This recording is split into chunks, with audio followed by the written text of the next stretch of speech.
Olá, muito boa noite. Após alguns dias longe da apresentação, já de volta, comandando aqui o Jornal da Guará, mais uma semana de boas notícias. Defensoria Pública do Estado emite recomendação à Prefeitura de São Luís para ampliar leitos no Hospital da Criança diante do surto da gripe influenza e casos da Covid-19.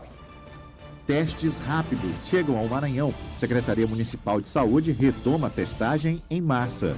Municípios maranhenses começam a receber doses da vacina Coronavac para crianças de 6 a 11 anos. Mais um dia de protesto dos agentes de limpeza de São Luís. Na política, PT vai se unir ao PSDB? Carlos Brandão deve ir para uma nova legenda? As articulações para as eleições deste ano. Crime contra animais silvestres. Mais uma onça foi exterminada no interior do Maranhão. Tudo isso e muito mais agora, no Jornal da Guará.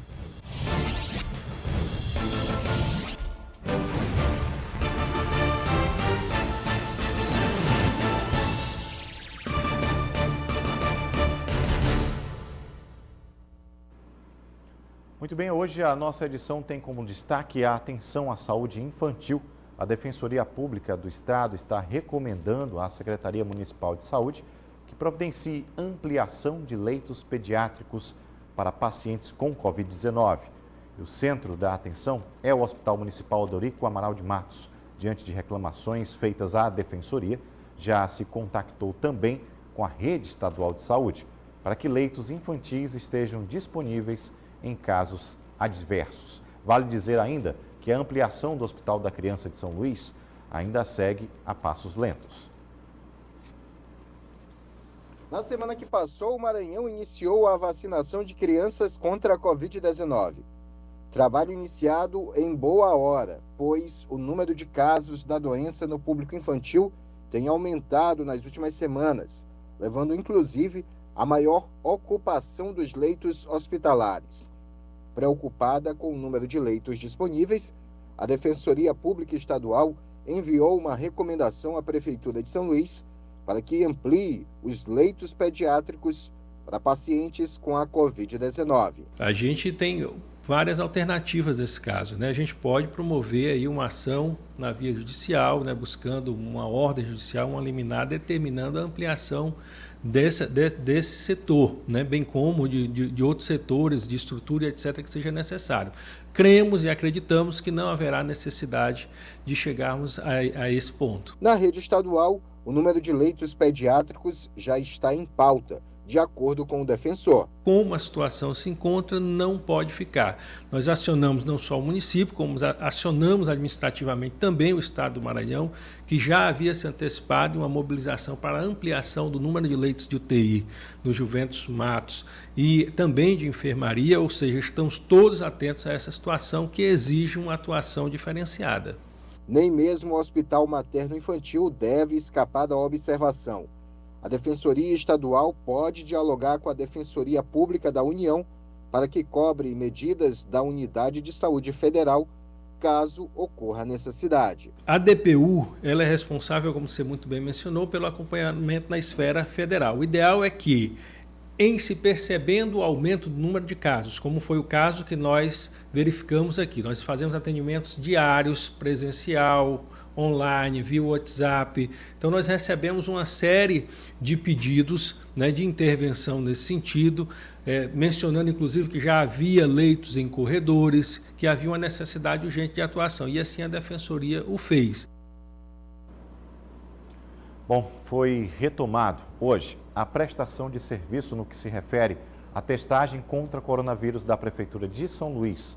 Com a chegada de 40 mil novos testes rápidos de Covid-19, a Secretaria de Saúde do município refez a logística para atender ao público. Portanto, quem estiver com sintomas gripais pode procurar os centros de saúde dos bairros, de 8 da manhã até às 5 da tarde. Além das unidades mistas de saúde, que ficam aí no Bequimão, Área Itaquibacanga, Coroadinho, São Bernardo, no bairro do São Francisco e também a UPA, da Zona Rural de São Luís.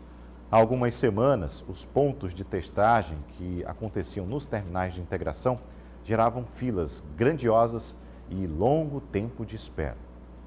E só para complementar a informação sobre testagem de Covid-19, hoje o governo do estado está com um centro de testagem no Hospital Genésio Rego, que fica na Vila Palmeira, com atendimento para profissionais da saúde, segurança, também da educação, pessoa com doença crônica, pessoa com 60 anos ou mais.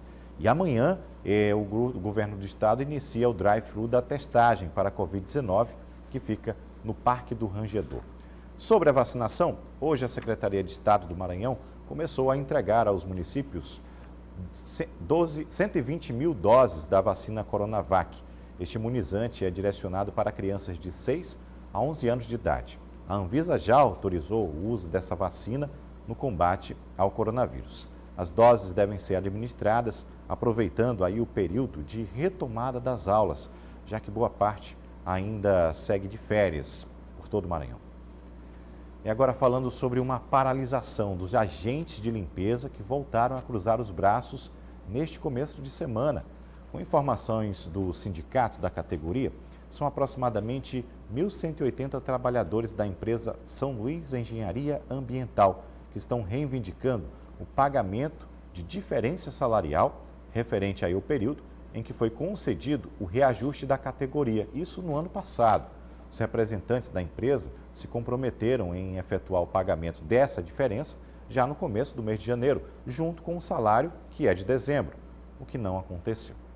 Essa situação compromete o serviço de limpeza pública aqui em São Luís e o sindicato já sinalizou que vai realizar mais um ato de manifesto amanhã, terça-feira. Bem, hoje também foi dia de mais um protesto, desta vez feita por conta de um desentendimento entre cliente e entregador de aplicativo de alimentação. Veja só essa história. Uma simples entrega por uma plataforma de alimentação e feita por um profissional que atua na área resultou em um grande protesto. Tudo por conta da exigência de máscara para a entrada em um condomínio na Ponta do Farol. Segundo populares que estavam presentes, houve troca de ofensas entre o cliente e o prestador de serviço.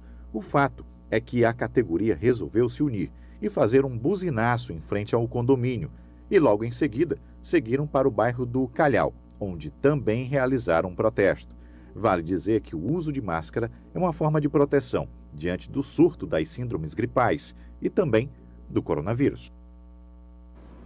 Bom, esse assunto também é um protesto que acontece com os profissionais, os agentes de limpeza, todos eles ganhando grande repercussão, principalmente nas redes sociais. Portanto, a gente fica atento aí, principalmente essa mobilização que deve acontecer amanhã em toda a capital São Luís. E a gente vai contar para você sobre essa possível paralisação.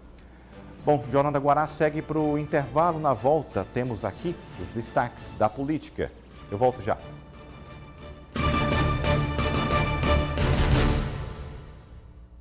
Voltamos com algumas informações da política nacional, política local.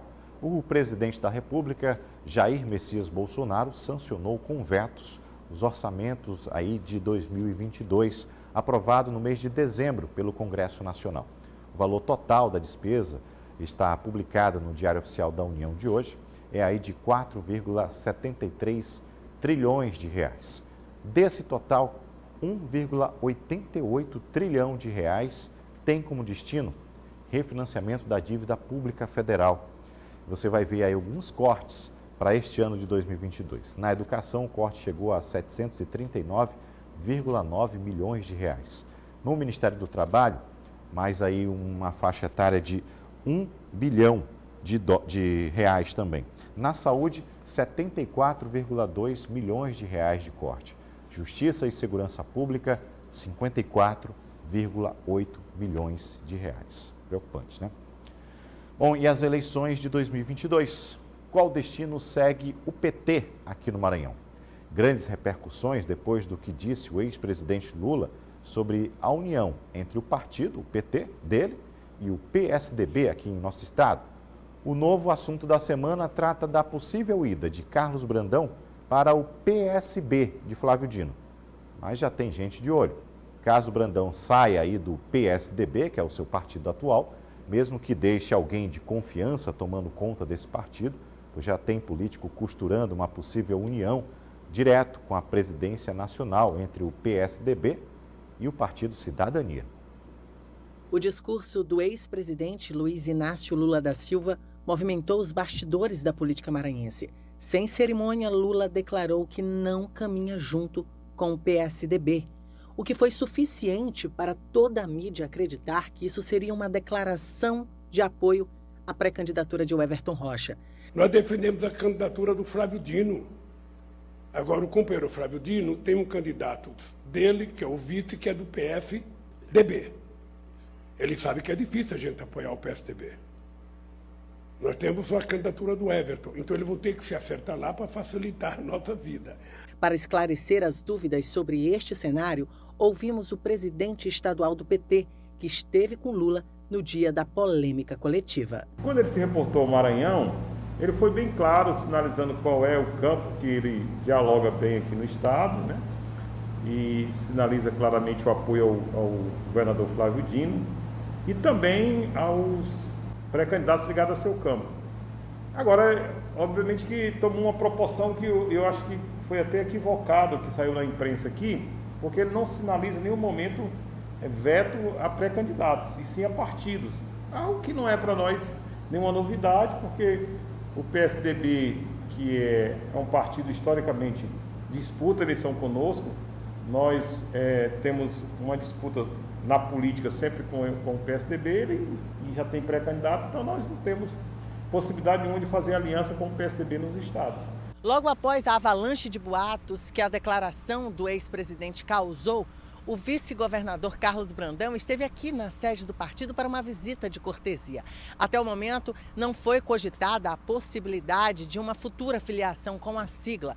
O Everton Rocha também entrou em contato com o presidente do PT para marcar uma conversa amigável, lembrando que o senador sempre declarou apoio a Lula. O presidente do PT no Maranhão revela que o Lula tem sim muita simpatia pelo senador, mas que a ordem do ex-presidente é esperar a movimentação do governador Flávio Dino. Ou seja, o partido vai para onde Dino for. Nesse momento em que o PT tem sido um partido muito procurado, principalmente pelo cenário, sempre foi, mas agora esse cenário muito favorável, eu creio que os pleitos poderão vir. Se vier, nós vamos debater aqui na instância partidária e vamos, com muita maturidade, tomar decisões coerentes. Mas até agora, em nenhum momento, o nosso vice-governador fez esse pleito junto ao partido. Sobre a federação partidária, as cartas ainda estão na mesa e tudo depende de um posicionamento da Nacional. A federação ela é um debate nacionalizado, a instância nacional tem discutido com os partidos do campo progressista, mas nós também temos dialogado internamente, já temos uma posição, a direção já discutiu isso, continua discutindo. Se fosse um debate que dependesse da instância estadual, nossa posição foi feito um documento que somos contra a federação e nós manifestamos o porquê nós somos contra, mas nós compreendemos que esse debate ele é um debate que está muito fortemente sendo discutido na instância nacional, com os partidos do campo aliado. Políticas públicas para enfrentar problemas, fomentar soluções para os nossos recursos hídricos. Este é apenas um dos desafios da Secretaria de Estado do Meio Ambiente, que tornou público um documento. É o relatório do Plano Estadual de Recursos Hídricos do nosso estado. A Secretaria de Meio Ambiente e Recursos Naturais do Maranhão divulgou recente o mais novo relatório síntese e o resumo executivo do Plano Estadual de Recursos Hídricos, que aponta como estão sendo implementadas as políticas dos recursos hídricos e o aproveitamento sustentável deles. Segundo o secretário de Meio Ambiente do Estado, o avanço de conjuntos habitacionais sem estudos adequados tem sido um problema para a sobrevivência dos rios. Ela é uma política estadual dos recursos hídricos, uma lei estadual, inclusive com um decreto também promulgado pelo governador, para que justamente nós possamos assim fazer a análise criteriosa dos recursos hídricos em nosso estado. Esse plano é justamente para que nós possamos pegar as peculiaridades das nossas bacias e microbacias existentes, para que justamente possamos dialogar com a sociedade civil, com todos os entes, para um uso coordenado e um uso aprimorado dos nossos recursos. Além dos conjuntos residenciais, o agronegócio também entra na lista de impactos negativos, quando não é feito um estudo prévio e adequado. E a problemática, muitas das vezes, na outra parte, são justamente esse crescimento desordenado e onde as pessoas muitas das vezes colocam suas casas, suas residências em áreas que são proibidas e muitas das vezes ocorre a questão do aumento do nível do rio e com isso, infelizmente, ocorrem essas enchentes assim, que muitas das vezes causam incontáveis problemas. Por outro lado, o secretário fala sobre como é possível atuar em áreas próximas às margens dos rios de forma sustentável. Juntamente com o Ministério Público e a Justiça Estadual, o plano aqui do enquadramento dos rios da bacia do Rio Pedrinhas. Então lá as empresas estão agora obrigadas a utilizar a melhor tecnologia para a destinação desses afluentes, tanto da captação quanto da destinação final. Portanto, esse monitoramento é feito pela Secretaria de Estado de Meio Ambiente e Recursos Naturais, juntamente com todos os relatórios que nós temos que repassar ao Judiciário, para que justamente nós tenhamos aqui, já de maneira, como se fosse um projeto piloto, podemos dizer assim, algo que deve ser implementado em todo o Estado. Bom, detalhes sobre isso que você acaba de acompanhar na reportagem, você acessa no site da Secretaria de Estado de Meio Ambiente.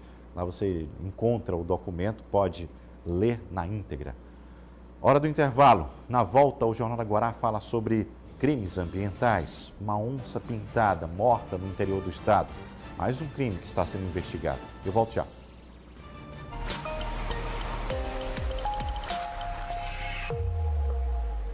A previsão para amanhã é que a partir das 6 horas e 5 minutos, a baixa-mar medirá 1 metro. Às 12 horas e 9 minutos, a pré-mar medirá 5,3 metros. E às 18 horas e 40 minutos, a baixa-mar estará com 1 metro. Voltamos e com um caso que chama a atenção. Mais uma onça foi morta no interior do estado. O animal é um predador muito perigoso, mas segundo órgãos da defesa animal, seu extermínio desequilibra a cadeia alimentar e também o meio ambiente. O fato da execução da onça aconteceu na cidade de Lago da Pedra. João Carvalho tem mais informações. Mais um animal silvestre foi morto e exposto como troféu no estado do Maranhão. O caso aconteceu no município de Lago da Pedra, mais precisamente na zona rural daquela cidade. Desta vez, o animal que foi morto trata-se de uma onça pintada. Fotos que circulam pelas redes sociais mostram que o matador expôs o animal em uma garupa de motocicleta, assim que chegou à região habitada ali do município. Esse é o segundo caso que acontece em menos de 6 meses no Maranhão. Anteriormente, uma onça preta também foi morta e exposta pelos seus matadores. Neste caso, os autores do crime foram identificados e presos. A polícia agora trabalha também na identificação dos autores deste novo crime que aconteceu em Lago da Pedra. Vale registrar também que pelas fotos o animal aparenta ser jovem, um filhote, tendo em vista o tamanho que aparenta ter na fotografia ser de pequena estatura. Outro ponto que é importante destacar é que o dia 29 de novembro é tratado como o Dia da Onça Pintada em todo o país, como forma de conscientizar a população para a preservação desse animal, coisa que não deve ter passado pela cabeça do autor desse crime. Olha, em nota, a Secretaria Municipal de Meio Ambiente e Turismo da cidade de Lago da Pedra veio a público para esclarecer a respeito do episódio referente a esse animal silvestre, abatido na zona rural de Lago da Pedra, que aconteceu no último domingo. A Secretaria informa que está acompanhando de perto as investigações juntamente com os órgãos competentes, a fim aí de apurar os fatos, identificar os responsáveis para agir de acordo com a legislação ambiental brasileira. Agora vamos com informações sobre o INSS. Diante do grande número de contaminação com a Covid-19, as 3 agências do órgão aqui em São Luís estiveram fechadas por alguns dias para sanitização. E isso acarretou em complicações para muita gente, principalmente as que tenham feito aí seus agendamentos e vieram do interior do estado para a capital. Um surto de casos de Covid-19 dentro dos prédios do INSS fez com que 3 agências precisassem fechar as portas, porque quase todos os servidores testaram positivo para o vírus. Na verdade, o atendimento ele sempre teve, mesmo de forma reduzida, por conta da quantidade de servidores que tiveram que ser afastados, né? O pessoal que tinha alguma comorbidade ou que eram idosos, reduziram, de certa forma, a quantidade de atendimento. Na semana passada, houve um surto de Covid em 3 de nossas agências aqui da capital, de modo que houve necessidade de se fechar a agenda para se fazer a sanitização do ambiente, mas a partir de hoje, todas elas já retomaram o atendimento normal. De portas fechadas, muita gente, sem saber do ocorrido, acabou se deslocando para as agências. Um desconforto e tanto. A instituição explica que avisou aos segurados sobre um imprevisto, mas que muita gente não tem o cadastro atualizado, o que impossibilitou a comunicação. Infelizmente não, é uma realidade que a gente enfrenta no nosso dia a dia.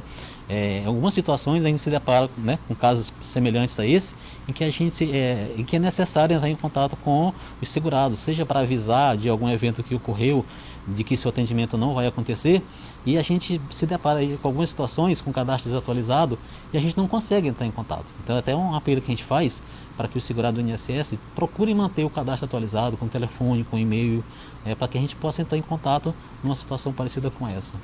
Os atendimentos foram reagendados e essa semana tudo começa a voltar à normalidade. Além dos atendimentos presenciais que são realizados somente com agendamento, o INSS disponibiliza outros canais de atendimento disponíveis no site. Os atendimentos eles sempre foram agendados, de modo que são reduzidos por conta da diminuição na quantidade de pessoas que disponíveis para atender. Olha, e a Secretaria de Estado da Educação, a SEDUC, prorrogou o prazo de pré-matrícula para o ingresso de estudantes na primeira série do ensino médio, nos centros de ensino de tempo parcial da rede pública estadual. As inscrições poderão ser realizadas até às 11 horas e 30 minutos do dia 27 de janeiro, através do site da Secretaria. A matrícula vai acontecer no período de 1 a 4 de fevereiro, vendo todo estudante comparecer aos centros de ensino de tempo parcial indicado aí na sua pré-matrícula, munido de 2 fotos 3x4, essas fotos recentes, do comprovante da pré-matrícula impresso e dos documentos em cópia original para entregar e validar a documentação prevista no edital. No centro de ensino de tempo parcial para o qual foi feita aí a cada pré-matrícula. Toda a orientação está disponível no site da Secretaria de Estado da Educação e isso inclui as informações para ingresso também no IEMA Bilíngue. Bom, essas foram as nossas informações de hoje. A nossa edição fica por aqui. A gente volta a se encontrar amanhã, terça-feira, 18h45. Lembre-se, siga o calendário de vacinação para as crianças. Está disponível nas redes sociais oficiais da Prefeitura de São Luís. Tchau!